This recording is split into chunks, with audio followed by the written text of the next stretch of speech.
Will a distribution from my traditional IRA be penalty free? Let's break it down on this episode of the Hawaii Retirement Show.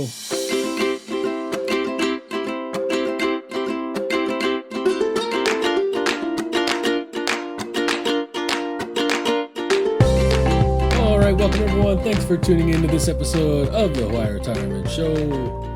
Today's episode, we're talking, will a distribution from a traditional IRA be penalty free? Okay, so we're going to follow along with the Hawaii Retirement Show resource here, this flow chart. If you guys want to follow along, you can check out the video on YouTube or go to the website, hawaiiretirementshow.com, and I'll have the link to the resource there where you can download it and look at it yourself. So as we talk about a traditional IRA penalty-free, the penalty we're talking about is the 59 and a half or older, and it's the 10% penalty, right? So you need to be age 59 and a half or older, other than several exceptions to this rule, before your distribution will be penalty-free. Now, a traditional IRA means that you made contributions to this IRA pre-tax or tax deductible. So you haven't paid any taxes on this money yet. And so there's also going to be ordinary income tax on the distributions from a traditional IRA.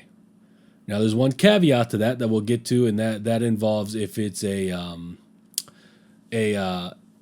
non-deductible contribution to your traditional IRA, then it counts as basis, and it comes out pro rata, as they say, from the accounts. But let's start at the top here and kind of go through it. Have you made non-deductible contributions to any IRA? Okay, non-deductible. So if you did, then like I just said, the distributions will come out pro rata amount, meaning percentage-wise, right? If you have 10,000 out of 100,000 is non-deductible, then 10% comes out as non-taxable, right? Because you didn't take the deductions on it. The rest of it, you're paying ordinary income tax because you took the tax deduction. And if you're under 59 and a half, then there's the 10% penalty.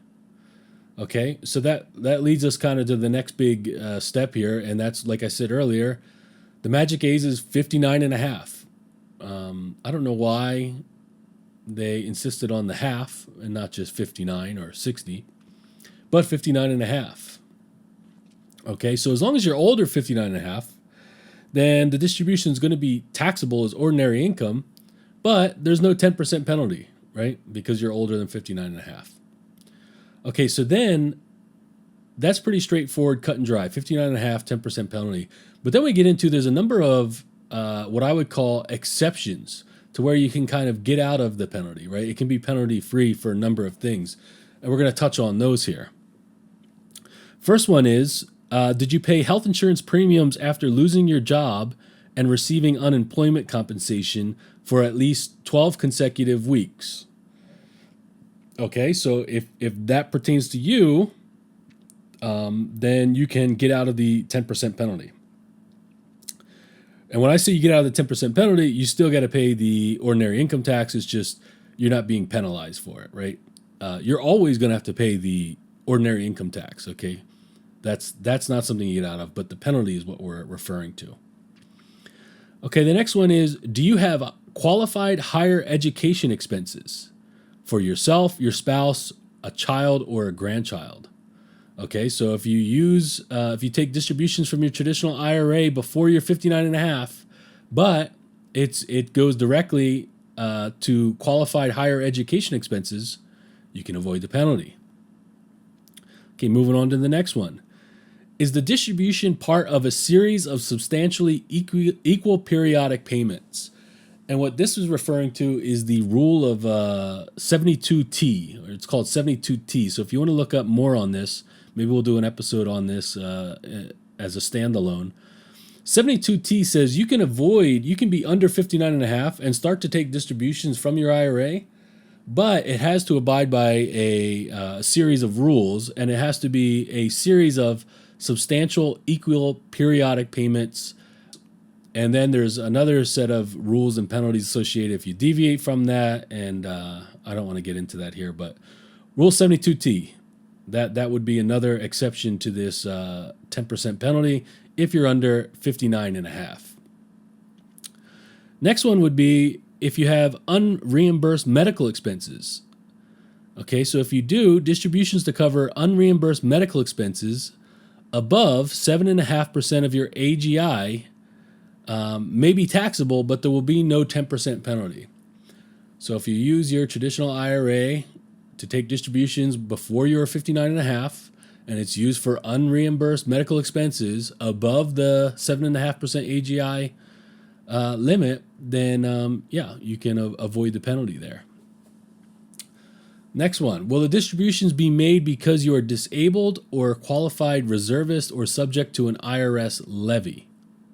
Okay, so if there's disability or you're qualified reservist or there's IRS levy, then you can avoid the 10% penalty there. Moving on, are you eligible for a qualified disaster distribution? Okay, so let's read into this. The distribution is taxable as ordinary income, but may be reported over and recontributed within 3 tax years, and there is no 10% penalty on up to $22,000 for disasters after January 25th, 2021, and as long as it's spent on qualified costs, right? So you really, if you're going to do this, you don't just go into it half-heartedly. You got to read into, okay, is the disaster a qualified disaster, right? And usually there's some stipulations to what that pertains. You don't get to declare it a qualified disaster. The IRS will declare it, or the president or the government will declare it a qualified disaster. And then what are qualified costs, right? So that's why you really got to read into this. But if that pertains to you, and you are part of a qualified disaster, then there are some caveats there where you can avoid the 10% penalty. But I would strongly urge you to really look into all the rules as far as the limits and what constitutes a qualified cost and a qualified disaster. Okay, so we got 2 more here. Will the distribution be used for a first-time home purchase for you, your spouse, your child, grandchild, or ancestor? Okay, so first-time home purchase, the distribution is taxable as ordinary income, right? We don't avoid that, but there's no 10% penalty up to the $10,000 spent on qualified costs. That's a lifetime limit, so you can't do this every time you purchase a home. It's your first home purchase. You can take $10,000 out and avoid that 10% penalty as long as it's used for that first-time home purchase. Still got to pay the taxes, but you avoid the 10% penalty. Okay, last one. Will the distribution occur within 1 year after having or finalizing the adoption of a child? Okay, so there's another break here. You can avoid the penalty if this is involving the adoption of a child. And it says the distribution is taxable as ordinary income unless repaid within 3 years, but there is no 10% penalty on up to $5,000 spent on qualified costs, right? So up to $5,000 for the adoption of a child, and has to be within 1 year after or finalizing of the adoption. Okay. So as you can see, there's a lot of exceptions or workarounds to this under 59 and a half traditional IRA distribution and avoiding this 10% penalty. But with each of these, you really got to read into it and understand it before you assume anything, right? Because a lot of this is stipulated by, tax code with a lot of rules, but it can be really useful, especially if you're aware of them and you know how to use them to your advantage. And maybe, you have a lot in your traditional IRA and you're short, some money for a first-time home purchase.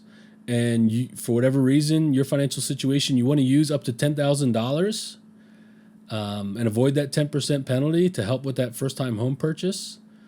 Then stuff like that can really play into your favor. Especially, the unreimbursed medical expenses. I think that's a big one. that can be used to avoid the penalty, and you pay those expenses out of your traditional IRA. But the big takeaway is 59.5 is that age. The penalty is 10% if it's under that, except for those exceptions and these caveats that we went through here on this episode. So that wraps it up for this one. If there's anything in particular you'd like me to talk about in the show going forward, email it over to aloha@hawaiiretirementshow.com, and we'll catch everyone on the next one. The opinions and statements presented on this show are for general information only and are not intended to provide specific advice or recommendations. Never make any investment or financial decisions based on information offered on this show without first consulting your financial, legal, or tax advisor. All economic and performance information mentioned on the show is historical in nature and is not indicative of any future results. All indices mentioned on this show are unmanaged and cannot be invested in directly. All information is believed to be from reliable sources. However, we make no representation as to its completeness or accuracy. Lastly, all opinions expressed by Jason Cutitta and any guests on the show are solely their own opinions and do not reflect the opinions of or are endorsed by ToBA Financial. For Jason Cutitta, investment advisory services are offered through ToBA Financial LLC, a registered investment advisor offering advisory services in the state of Hawaii and in other jurisdictions where exempt from registration.